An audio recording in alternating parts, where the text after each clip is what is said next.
With all the presentations and discussions that we have just listened to, I think it's only right that we summarize everything up. And of course, we will do so with the help of one of our adept guests. From the Department of Agricultural, Food, and Resource Economics at Michigan State University, and representing the USAID Feed the Future Innovation Lab for Food Security, Policy Research, Capacity, and Influence, or PRCI, may I invite Dr. Duncan Bowton to share with us his valuable thoughts and insights for our wrap-up session. Dr. Duncan, yes, please. Well, good afternoon, everybody. And thank you so much for this opportunity to reflect together at the end of two very, very exciting and meaningful days. I would, before I start my own reflections, I would like to thank all the participants at this virtual conference for your attendance online, for your active participation. And I hope that you found it as stimulating and motivating as I have. I would like to acknowledge the very high professional quality of the presentations. They were really of a superb and consistent standard, as well as the very insightful comments by a highly distinguished policy panel. Our virtual conference has demonstrated that high-quality evidence is available, but that at the same time, there are also important gaps in the evidence which we need to fill. The good news is that the human and organizational capacity to generate evidence is available if we can mobilize the financial resources and the regional collaboration to address them. We also, and this was reflected very strongly at the end of our panel discussion, we need to engage our students and our young people, the future research capacity, so that a new generation of researchers will embark on the urgent challenge before us.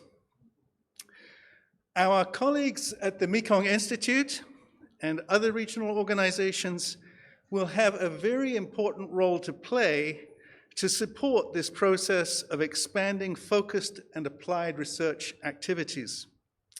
I'm also encouraged that the United States Agency for International Development, which provides valuable financial support to the Feed the Future Innovation Lab for Policy Research, Capacity Building and Influence, as well as to RESACS Asia, is expanding its engagement on climate change and food systems transformation in the Asia region through the Climate Action Change Initiative. Now, the challenge that we face is not only to increase the availability of quality evidence, but as several of our panelists noted, it's how to translate evidence into accelerated positive food systems change.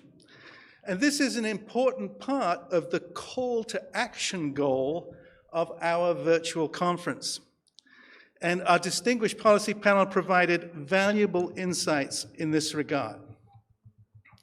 Now, given the breadth of the topics and presentations, it's obviously impossible to synthesize all the lessons in just a few minutes. So fortunately for you, as well as for me, the organizers will provide a detailed synthesis publication covering all the conference presentations and their policy implications, together with the insights of this afternoon's policy panel. And I also want to recognize that I'm an agricultural economist. And so my comments on the presentations and discussions inevitably reflect my own disciplinary perspective. Now, I understand that other perspectives are equally important and necessary for a holistic approach. And the synthesis document will aim to reflect that holistic goal. I would like to organize my reflections around 4 takeaway points.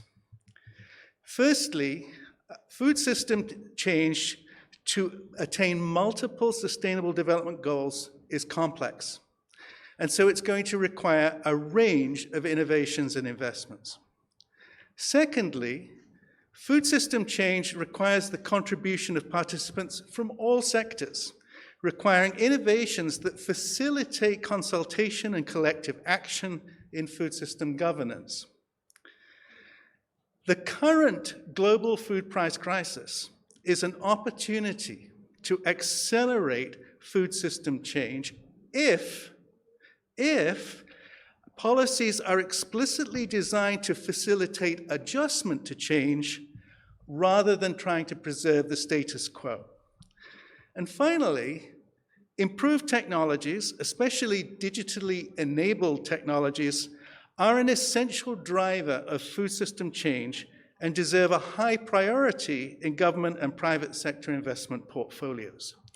So let me now expand briefly on each of these 4 points, drawing from what I learned from the presentations as well as from our panel this afternoon.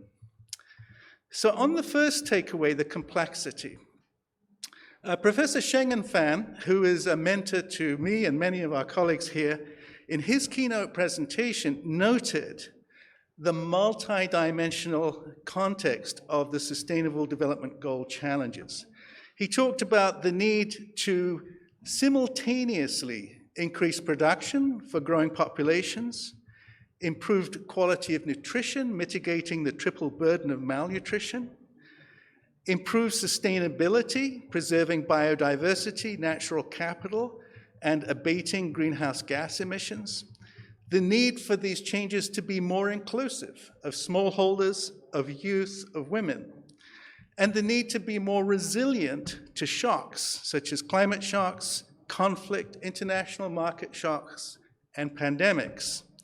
Now, whether you are a plant breeder, a veterinarian, an engineer, or a policy economist, you know that the complexity of a task increases exponentially with the number of objectives you are trying to achieve. This is due to the way pursuing any one objective will affect others. There can be negative trade-offs, whether for different groups in society or for the environment. But there can also be positive synergies that need to be captured. So the only way to address multiple objectives is to use multiple tools. And Professor Sheng Fan acknowledged some of these as well. He talked about the need for technological innovations and the need to not only increase but reprioritize agricultural R&D for multiple wins. He talked about policy innovation and the need to repurpose subsidies. Infrastructure innovation, not only to make physical infrastructure resilient, but for clean energy transport and improved water management. Institutional innovations like multi-sectoral coordination and expanded social protection. Respect for nature through protection of forests, biodiversity, wetlands, and mangroves. Open and resilient trade, building trust in trade while reducing dependence on it. And behavioral innovation through education for consumers, producers, and other food system actors. Now, this issue is so important that I want to draw your attention to a recently published book on this topic about how do you combine different types of innovation to address food system change. This book, and it should be appearing on your screen, is called Socio-Technical Innovation Bundles for Agri-Food Systems Transformation. And it was prepared by a very experienced team of authors. The good news is that this book can be downloaded free, and our conference technical team is going to put a link to the site in the chat box for you. If you open the link to the book description and then you click on the underlined title of the book, then you'll be able to download it. And if you have any difficulties, just send me or the organizers an email and we'll help you access to it. Now, although I promise you this book is much more interesting than my talk, please just wait a few minutes before you start reading it, and I'll finish my takeaways as quickly as I can. So the second point was that the translation of evidence into action requires the participation of multiple stakeholders. And this was a common theme throughout our discussion. There are two reasons why this inclusive discussion is necessary. First, as mentioned by today's distinguished policy panel, different groups of food system actors have different resources and can make different contributions. They're all needed. Government is a key sector as they are responsible for public investment in research and extension, for water management and transport infrastructure, and for designing and enforcing the policies and regulations that ensure public and animal health. The private sector, including farmers, is also a key sector, as Dr. Nippon pointed out in his remarks, because they are the decision makers about the amount and processes used in the manufacture, production, and distribution of agricultural inputs and products. And consumers are a key sector because they ultimately choose what to consume, in what quantities, with what form of preparation, subject to their knowledge, income, and location. And civil society organizations represent or provide services to a wide range of vulnerable groups whose voice might not otherwise be heard. And then we have, as Dr. Arachos reminded us, the knowledge institutions, the universities, the research institutes that are a key sector because they produce the knowledge resources available for other actors and provide training to raise productivity. Now, the second reason that we need all these actors at the table is because they can have competing or conflicting interests. Changes that are beneficial for one group, but not for another. For example, the presentation on sustainable certification in Indonesia's tea value chain showed unequal distribution of benefits between sellers and traders compared to producers. Now, working together, it's possible to identify, understand, and find ways to reconcile conflicts to move from win-lose options to win-win options. Now, moving from evidence to action in an inclusive manner requires innovation to establish the consultative platforms where this dialogue takes place, whether these are of a temporary nature to deal with a specific problem, or whether they're more permanent mechanisms to continuously monitor and evolve more effective food systems, as Ravi Kettapal was alluding to. And we saw several examples of these at work during our conference. Now, it's not only important to establish consultative platforms at the national level, that's relatively straightforward, but they also need to be established at the local level so that all stakeholders have an equal voice in the process, not just our national capitals.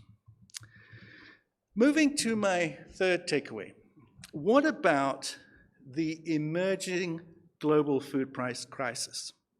Isn't this a bad time to advocate for food system change?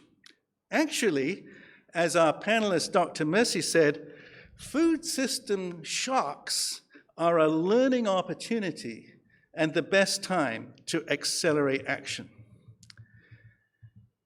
The current global food price crisis, I think, will be much more serious than the 2008 crisis. This is not only because the crisis is affecting multiple commodities at once, fuel, fertilizer, oilseeds, wheat, but it is occurring at a time when large groups of consumers are less resilient due to income losses associated with COVID-19. In other words, high food price inflation is occurring at the same time as many consumers have reduced spending power. Now, while consumers are clearly facing increased financial stress, farmers are also not benefiting from the situation as input prices are increasing much more rapidly than farm gate prices because higher marketing costs are taking a larger share of retail value. So if the current crisis is going to be even worse than the previous one, why is now a good time to engage in action for food system change? Shouldn't we address the short-term crisis first and worry about food system change later? Now, this is certainly a question that is on the minds of our political representatives. The political pressure to reduce food price inflation quickly, regardless of the long-term consequences, is very real. And we see this in recent decisions by some countries to ban the export of fertilizer, or ban the export of vegetable oil, or ban the export of wheat in order to keep their domestic prices lower. But at the same time as the crisis presents urgent challenges, it also presents opportunities for positive long-term change. The higher cost of agricultural inputs, the higher transport costs, the higher food costs, all provide incentives for climate-smart and resilience-building innovation. For example, higher fertilizer prices provide an incentive to use fertilizer much more efficiently through less fertilizer-intensive cropping systems, through correct fertilizer dosing and placement, and through the integration of livestock and crop systems to use organic manure. Higher pesticide prices provide an incentive to reduce pesticide application through the use of data-driven integrated pest management practices. And higher meat prices provide consumers like myself an incentive to switch to much more healthy vegetable-based protein sources. Now, these types of adjustment would have valuable long-term environmental and nutritional gains, as well as improving short-term food security. So it's very important that government policies not try to preserve or recreate the pre-crisis normal. For example, by subsidizing farm inputs or subsidizing food prices to try to keep things the same as they were. Instead, government policies should focus on helping food system actors to make adjustments that provide efficiency gains and improve environmental and nutrition outcomes. Now, speaking practically, what kind of examples am I talking about? Well, for example, expanding access for farmers to do soil testing, adjusting plant spacing to lower fertilizer regimes, precision farming methods, and improved water management. On the consumer side, like the example that Dr. Nippon just gave about Thailand's decentralized primary healthcare system, to intensify education for consumers on the benefits of avoiding sugar and highly processed foods and using smaller amounts of healthier oils. Modernizing and promoting food safety in peri-urban food systems with higher quality and lower carbon footprints in their vegetable supply. And as Dr. Jody Harris mentioned in her presentation, for those farmers and consumers who don't have the resources to adjust, to expand social protection mechanisms. So if we use knowledge, technologies, and policies that facilitate adjustment by farmers, consumers, and other food system actors, rather than attempting to insulate them, then it will lead to permanent rather than temporary efficiency gains, both in a sustainable sense as well as in an economic efficiency sense. So finally, a common theme across many presentations was the potential to use digital applications to make knowledge resources available to actors. Crop and livestock farmers, consumers, traders, processors, and distributors, and to track and monitor food attributes as they move through the food system. Professor Witsunu Atavanich showed that in the case of Thai farmers, digital applications can have a very big impact on farm incomes and help mitigate the impact of shocks like COVID-19. But he also noted that the actual use of digital applications, especially at the farm level, is still very low. Now, this is very unfortunate because smallholder farmers urgently need to improve their efficiency given their small farm size, and as Dr. Nippon pointed out, they have a lot of other things to do with other non-farm income sources. So digital technologies can help them improve their efficiency without having to make trade-offs with other activities.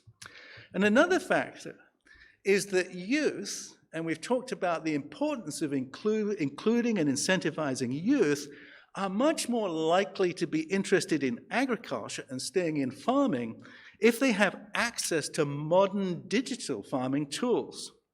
So it'd be very helpful if ministries of agriculture in the region could establish task forces jointly with the private sector and with research and extension services to incorporate the integration of digital tools into climate-smart agricultural plans.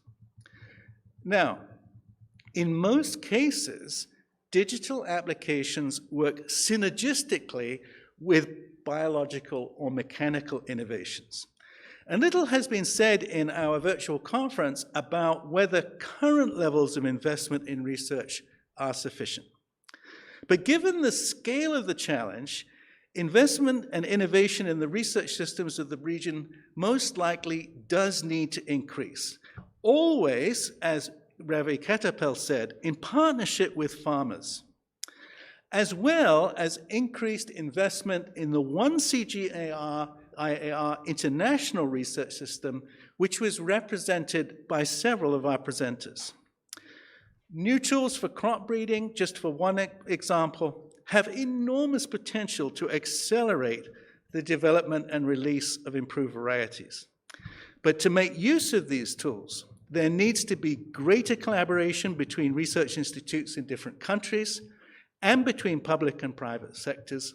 And hopefully the one CGIAR system, which is being reborn and reorganized, will be an effective catalyst in promoting this kind of collaboration amongst the countries and sectors, as well as being adequately funded to achieve this. So to summarize, the challenge of food system change is urgent and complex. But rapid progress can be made if we can mobilize resources and build the necessary collaboration mechanisms between the public, private, civil society, and research sectors to design and implement transformative investment programs. The current food price crisis, despite its tragic origins, provides additional motivation to put these mechanisms in place sooner rather than later, to ensure that measures to adapt to the food prices crisis also align with climate-smart and nutrition-smart food system change. We must also take the opportunity to engage the next generation of young researchers in this task. Now is the time for action. Thank you so much for your attention. Thank you so much, Dr. Duncan, for your wonderful and profound insights. Now our program is coming close to an end. May I call on Dr. Wisit Limsong Bunchai, the Dean of the Faculty of Economics, Kasetsart University, for a closing remarks. สวัสดีครับ Good afternoon, distinguished speaker, chairpersons, and honorable participants. This seminar is about to come to an end. And on behalf of the faculties of Economics, Kasetsart University, I am here to express my sincere thanks and a few final words in closing. I would like to congratulate the participants and organizers for your successful contribution to this important seminar. The expertise demonstrated by our well-respected speaker, the idea shares, and the valuable exchange of the perspective had made this event remarkable experience for all of us. Without doubt, the issues discussed here are all important, and the call to action is urgent. One thing for sure, this serves as a reminder of how critical our roles are in working together to achieve our main goal, which is to address the challenge of our country face and develop more sustainable and forward-looking environment for all. On behalf of the faculties of Economics and Kasetsart University, I would like to express our most sincere thanks to all speakers, panelists, and dignitaries. I am sure that all who participate in this program have found your insights and recommendations beneficial. I would also like to thank the organizing partner, Mekong Institute, Innovation Lab for Food Security Policy Research, Capacity and Influence, or PRCI, International Food Policy Research Institute, or IFFIS, Agricultural Economics Society of Thailand under the Royal Patronage, and the Department of Agricultural and Resort Economics at Kasetsart University. Special thanks also go to our sponsor, Office of the Ministry of Higher Education, Science, Research and Innovation, the Thailand Science Research and Innovation through the Kasetsart Reinventing University Program, the New Zealand Foreign Affairs and Trade, and the United States Agency for International Development, or USAID. Let me also acknowledge the team of Rapporteur as well for various universities in Thailand, from Chiang Mai University, Khon Kaen University, Maecho University, National Institute of Development Administration, or NIDA, Prince of Songkhla University, Thammasat University, and Kasetsart University, and the chairperson from Mahidol University and Queensland Polytechnic University in Canada. Lastly, I wish to express my appreciation to the faculty members and staff in the Faculty of Economics for their hard work on the arrangement. It is gratifying to see that everyone's effort have served the goal and the purpose of this seminar effectively. My congratulations to you all. Ladies and gentlemen, it has been two utmost rewarding day. I look forward to how this seminar will promote collaboration, research, and outcome that will ensure sustainable food system far into the future. Again, thank you very much, everyone.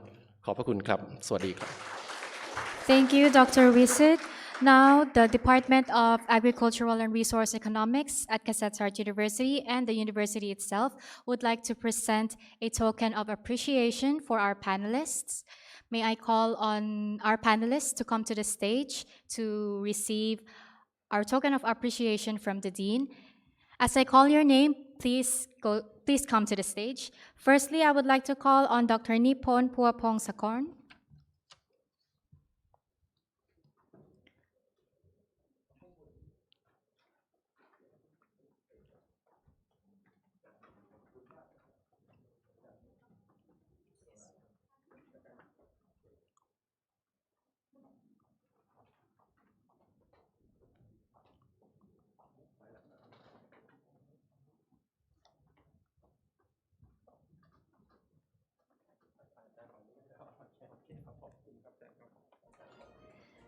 Thank you so much, Dr. Nipon.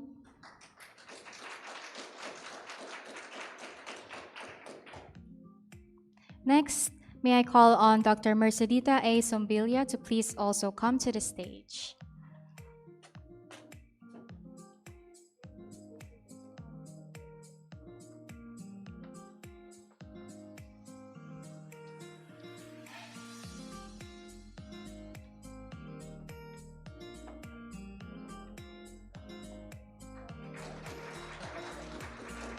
Thank you for joining us, Dr. Mercedita. Next, Dr. Eichi Kusano, please come to the stage.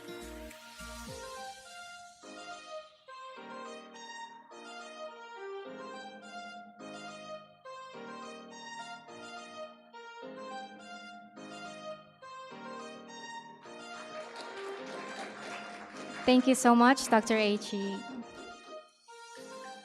Lastly, may I call on Dr. Ravi Ketarpal to please also come to the stage.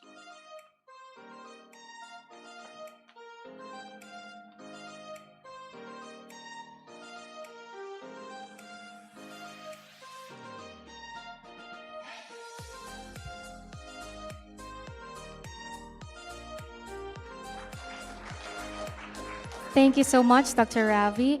Dr. Ravi, you can stay on the stage for the photo session. May I call on the rest of the panelists to please come to the stage for the photo session.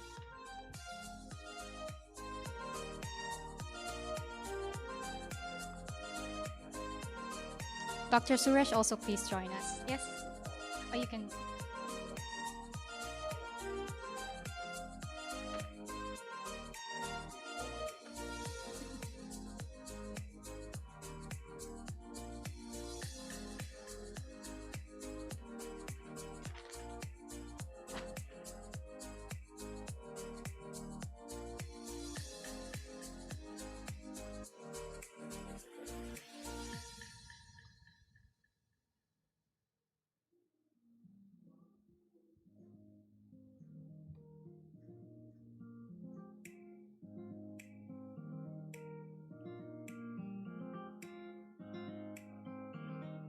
Thank you so much to our panelists and our moderator. Next, next, please stay on this. Please stay on the stage. I'm so sorry for the confusion. Yes, please stay on the stage. May I call on the rest of the organizers to please come to the stage as well to continue our photo session. Dr. Duncan from PRCI, Dr. Suryan Vijitlakan from Mekong Institute, Dr. Kampanat Vijitkamon from the Department of Agricultural Resource Economics.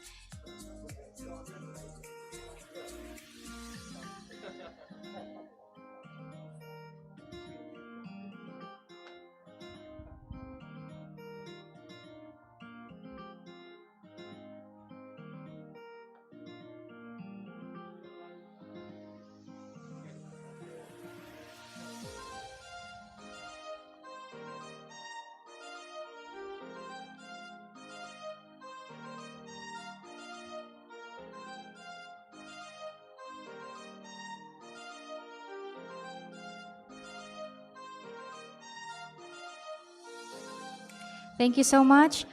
May I call next on the invited delegates to also please come to the stage for more photo sessions.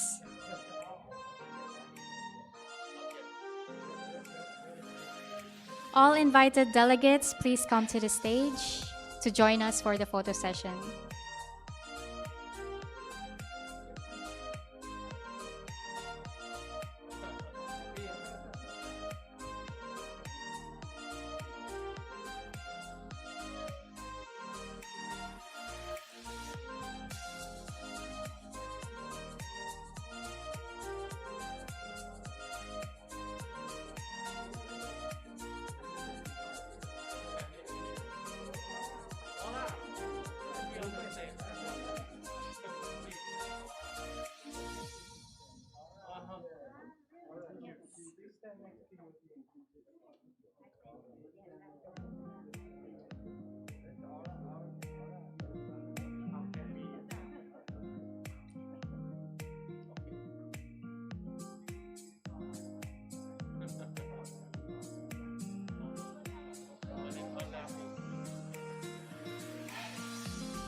Just one more thing from Dr. H.E. Face to the other side. Yes, it would be much better. Dr. Ravi as well. Yes, so that it's center. Yes, perfect.